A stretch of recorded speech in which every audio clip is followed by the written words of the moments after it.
Just about everything that can possibly be said has already been said about this video. So what can I add? I just want to talk about Andrew Sorkin's manner a little bit. Let's just get right into it by watching some of the video. We've seen this clip many times, but if you could just focus on the voice, focus on his voice as we do this one. Okay, and I'm gonna play it. But there's a public perception that that was part of a apology tour, if you will. That this had been said online. There was all of the criticism. There was advertisers leaving. We talked to Bob Iger today. I hope they stop. You hope? Don't advertise. You don't want them to advertise? No. You hear that? They said online. You don't want him to advertise? It already sounds a little bit like he's almost crying. He does it a lot, too. It's not just this interview. He does this a lot with a lot of interviews. Okay, let's keep listening. What do you mean? If somebody's going to try to blackmail me with advertising, blackmail me with money, go fuck yourself. But okay, you caught that, right? But this is where he knows he's got nowhere to go. Okay, I mean, let's just keep listening. Go fuck yourself. Is that clear? I hope it is. Hey, Bob, if you're in the audience. well, let me ask you then. That's how I feel. Don't advertise. How do you think then about the economics of X? If part of the underlying model, at least today, and maybe it needs to shift, maybe the answer is it needs to shift away from advertising. If you believe that this is the one part of your business where you will be beholden to those who have this view, what do you do? F-Y. I understand that, but there's a Okay, so he tried to shift to the economics, like it's like you don't care about the money, and that's not computing for him.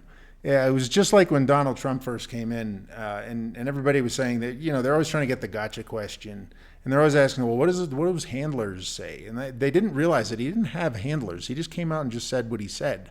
And gotcha questions didn't work. Like all the things that they tried to catch him on, he was always able to turn it around.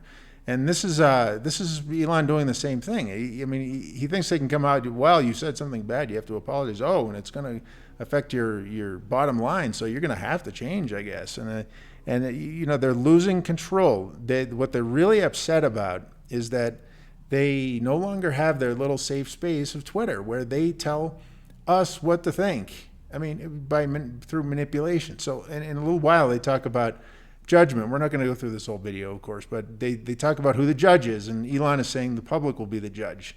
And Andrew was just saying that too. He's like, well, there's a perception.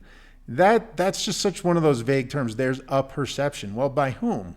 Well, it's a perception that they want to put out there. It's a perception that they'd like people to have. And he's saying, well, the public will actually judge. That doesn't sit well with them because they had one of the perfect ways of manipulating public perception, which was through Twitter. And that is really getting under their skin and really annoying them, and it's panicking them. And you can hear with Sorkin that voice, the way it's starting to quaver, it almost sounds like he's starting to cry. Now, I've heard that in many of his interviews before, and you probably have too if you follow him at all. And I don't really follow him that much. But every time he's getting emotional about something, he feels like it seems like he's about to start crying. I'm trying to make it go back here. Okay, let's just a little bit. reality too, right? Right? Yes. No. Linda Yaccarino's right here, and she's got to sell advertising. Absolutely. So, totally. No. Actually, what this advertising boycott is going to do? It's going to kill the company. And do you think that and the whole world will know that those advertisers killed the company, and we will document it in great detail. But those advertisers, I imagine, are going to say he's expecting Elon to be squirming because that doesn't work for him. He was thinking like, well, the money, you're going to lose your advertisers. Everybody's going to go away. And he expects Elon to think, oh, no, panic mode. And he doesn't care. He's like, well, fine. Then the company will go down in flames, and it'll be their fault, and everybody will know. That just doesn't compute with people like Andrew. That just doesn't work. And why? Because Andrew Sorkin, like all the other reporters out there, is a weak person who just wants to fit in, and he just wants to move up the ladder, and he wants to be accepted, and he wants to be at the cocktail party where he can sit in his chair just like that and kind of pontificate a little bit about, oh, this and that, and go on and be invited to all the special parties. Now, I'd like to go back to this and then just bring up a couple of pictures here for a second that hopefully I will be able to get on the right screen. Okay, so anyway, there's that. Now, I just want to point out body language. I mean, I'm not big into body language. I hate body language experts. They're always just so full of it. They're always like, they think they can, explain a lot more than they really can explain. But look at this. He's got his hand over his mouth, which is sort of defensive. He's got his papers there, so that's sort of something between you and the other person. It's not necessarily physically, but it's just something that's really there as like the official papers. Elon, by contrast, has nothing. He has nothing. He's got his own mind. He's got his own brain. He doesn't need the papers. He's also got his pen. He can pick the pen up and kind of wave it around. He's got his foot sticking way out. That's not just sort of that sort of posture where you're just showing that, extreme comfort in where you are. But there's a little bit of a show-off thing, too, where he's sticking his fancy shoes in your face. I mean, at least that's the way I see it. Here we go again. I mean, look at the way Elon's sitting, He's not got his feet, his legs crossed like that. And, that's like a regular pose. I think you know what I'm talking about. There we go again. And, of course, he's an advertiser. It's just I had to include that picture because I thought it was pretty cool. How dare you? So the next thing to remember here is that this is not just Andrew. Here's George Stephanopoulos. Andrew Sorkin wants to be like George Stephanopoulos. I mean, George Stephanopoulos is at the top of the game. He's like the perfect reporter. He has nothing to worry about financially. He's already been in the White House with Clinton.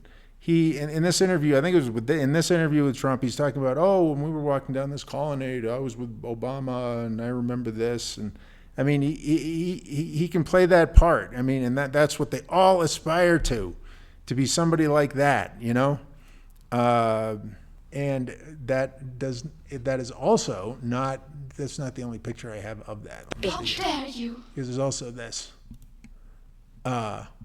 Same thing. There's that sort of position. Okay, so right at the end, you see just a little bit more of this, kind of George Stephanopoulos wannabe type stuff. And let's just watch a little bit of that, and then we'll wrap it up with that. Thank you very, very much for the conversation. All right. Thank you. Appreciate it very, very much. Thank you. Thank you so much. Here, take that with you for a second. I'm just going to say a thank you to everybody who stuck around for what has been a remarkable day. We are so appreciative of everybody who has been with us for so many years, coming back to this every year. So thank you, thank you, thank you. I hope you had a great day, and I hope we have an opportunity to do this again. Elon Musk, everybody, thank you.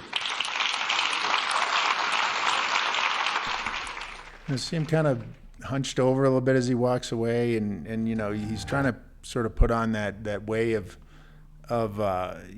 just that manner of George Stephanopoulos, and I a lot of them try to do that. They're very much in charge kind of feeling, and they don't feel like they're in charge anymore, and they're very afraid of losing it. And let's make sure they do, because the way the press is working nowadays has got to end. I knew I was forgetting something, so I wanted to talk about the word effete, because I used that word, and I don't mean effeminate. That's a different definition. So if we look at what we've got here for definitions, we've got effete. First one isn't exactly what I'm talking about, characterized by extreme refinement, but sort of, or self-indulgence, often to the point of unworldliness. So you can act so refined that you get to the point where you don't have a grounding in reality anymore, and you are unworldly. You don't really know what's going on. Somebody like Andrew doesn't understand somebody like Elon. The press don't understand regular people anymore at all. Anyway, but B is really more to the point. Having or reflecting an attitude of social superiority, pretentious or snobbish. And there we go. I mean, that's the press all over. They're not the 50s gumshoes that were out there with their hats and sort of pushing to the front to get those pictures and stuff, and a little bit adversarial. They want to fit in. They want to be part of that milieu. They want to be at the cocktail parties. They love that. They want to be part of it, and they don't understand people who don't get money. And but I could lose my big salary. You know, I just need to hang on, and I could move up the ranks and become George Stephanopoulos. You know. And, okay, so I guess you want to be miniature, less scrupulous Mike Dukakis, I guess. Depleted of vitality, force, or effectiveness, I think that's true. Once you've had that social superiority and pretentiousness, you do lose vitality, force, and you do lose your effectiveness. And they know that. And they're afraid, and they don't know how to get it back because they don't have spines. They don't have backbone. They don't have courage. And there are other definitions that pretty much fall into the same thing. And, there is effeminate here's a third definition, but that's, let's just not get confused. That's not what I was saying about him. So anyway, I wanted to make sure that I got back to that because I forgot. And, there you have it.